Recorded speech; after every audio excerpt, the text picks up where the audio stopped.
乌克兰在获得哈尔科夫大反攻大捷后，又开始对俄进行了新的外交攻势。没错，就是乌克兰总统办公室13日发布的基辅安全保障协议草案。按照乌克兰的设想，该草案将会让核心盟国集团和乌克兰团结在一起，并希望得到包括军事、财政等一系列保证，甚至被俄高官梅德韦杰夫称为3战开端。那么我们该如何看待这份基辅安全保障协议草案呢？乌克兰为什么会提出这份草案，以及俄罗斯和美国对此又有哪些看法？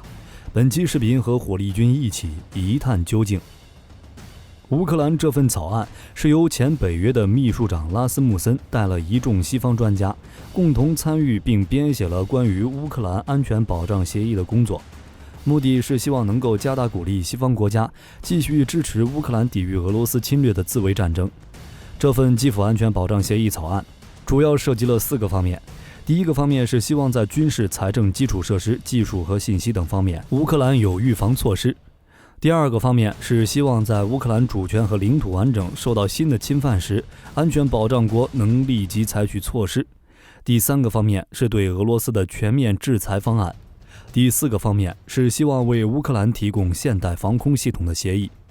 该草案建议，包括美国在内的西方国家和北约等组织能投资乌克兰的军事工业基地建设，能为其大规模地提供武器和情报。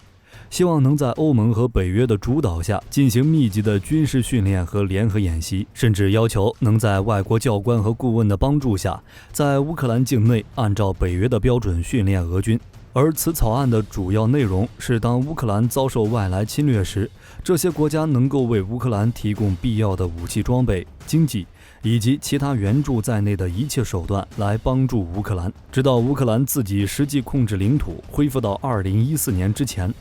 注意了，是2014年之前，这个火力军稍后会详细讲。另外，对于侵略乌克兰的国家和组织，安全保障国应实施对其全面的制裁，比如没收侵略国所有的海外资产，将其移交给乌克兰，助其重建因战争受损的基础设施和蒙受的经济损失。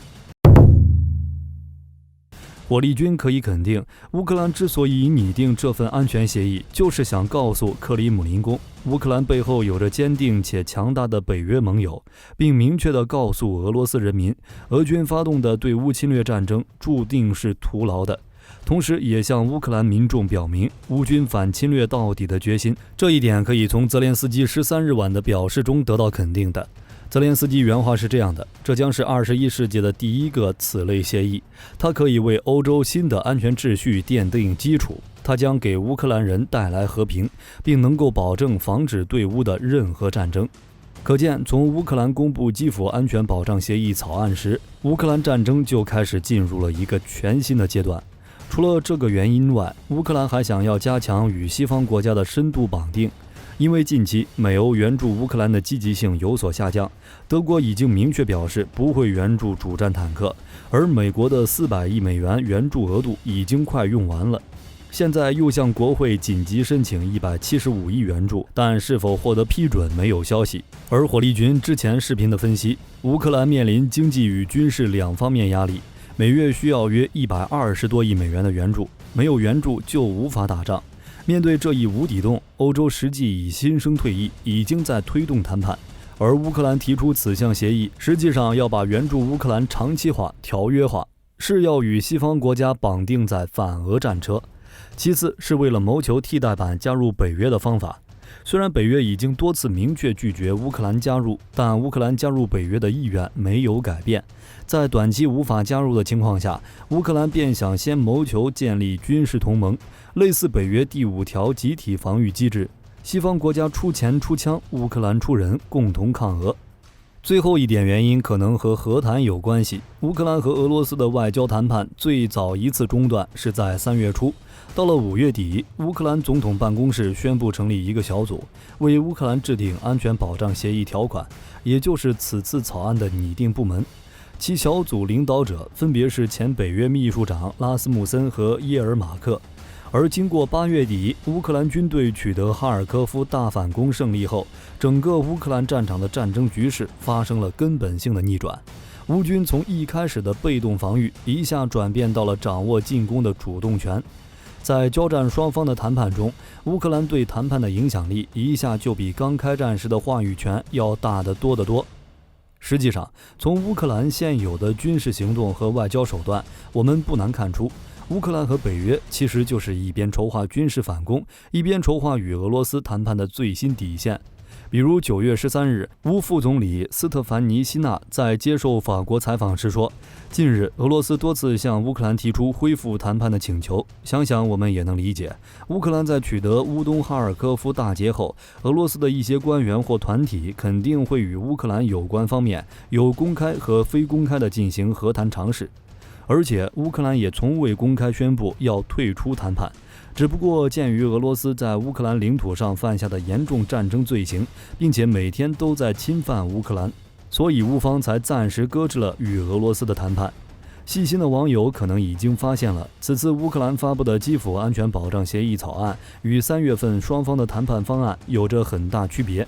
第一处不同是，为乌克兰提供安全保障的国家发生了重大改变。在3月份的谈判方案里，俄罗斯、印度和中国是乌克兰潜在的安全保障国。在此次9月份的草案中，安全保障国分别是美国、英国、加拿大、波兰、意大利、德国、法国、澳大利亚、土耳其、波罗的海国家，反而是上述的3个国家被排除在外了。火力军有理由相信，这些国家按照草案在为乌克兰提供安全保障的同时，一定也可以参与乌克兰的战后重建，因为在战争时期帮助乌克兰越多的国家，今后在乌克兰重建过程中获得利益肯定也越多。第二处不同是乌克兰是否中立有了本质的改变。在3月谈判方案里，乌克兰承诺会修改宪法，保证不加入北约，但在9月的草案中，乌克兰加入北约的愿望却将写入宪法。大伙再想想，这草案谁定的？前北约秘书长啊！因此，这一条能写进协议草案中，至少在北约层面已经算是毫无障碍了。另外，这一条也是打了俄军的脸。当初俄军侵略乌克兰，便是以北约东扩为借口发动的战争。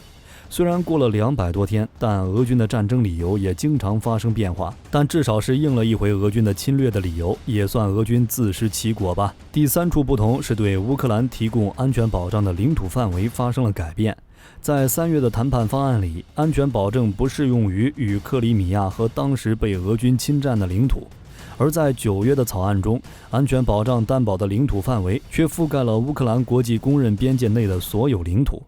如果3月份俄罗斯只要求乌克兰承认俄罗斯对克里米亚和乌东2州的实际控制权，然后撤军签订和谈协议，俄罗斯对国内还有一个比较好的交代。但时至今日，战场的形势已经发生了大逆转，俄方已经丧失了和谈的主动权，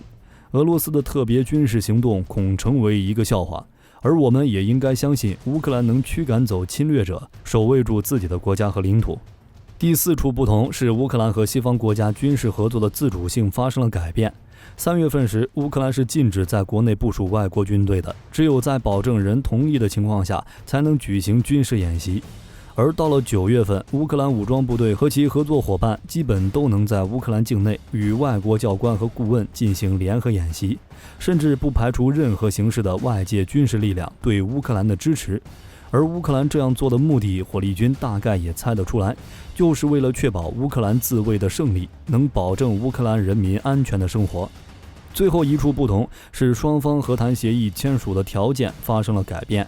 3月份，俄乌双方想要进行谈判，俄罗斯军队必须退回到俄乌战争之前的边界。而到了9月份的草案中，战争双方要想谈判，安全保障国必须在避免解除自2014年以来达成的对俄罗斯制裁的前提下，直到莫斯科停止对乌克兰的战争，并保证未来不会侵犯乌克兰，且必须赔偿完乌克兰在被侵入期间造成的损失，才能进行谈判。协议内容的变化也体现出乌军反攻大捷带来的影响，乌军话语权在加重。那么，对于基辅安全协议草案，俄罗斯是如何看待的呢？火力军分别找了俄罗斯以下3位高官，第一位是俄罗斯联邦总统新闻秘书佩斯科夫。9月4日时，他还在狂妄地表示，只要能满足俄罗斯的条件，莫斯科就能与泽连斯基友好的谈判。而到了9月13日，看到了乌克兰发布的基辅安全保障协议后，佩斯科夫在新闻发布会上也表示，俄罗斯正在讨论这份特殊的文件，认为虽然乌克兰还有加入北约，但是已经有了加入北约的基准，对俄罗斯依旧存在主要威胁。可见，俄罗斯在没有消除威胁前，俄乌战争估计是不会停止了。第二位是梅德韦杰夫，现任俄罗斯联邦安全会议副主席。他第一时间对乌克兰公布的基辅安全保障协议草案进行了表态，认为这是西方国家和乌克兰一起对莫斯科的混合式进攻手段。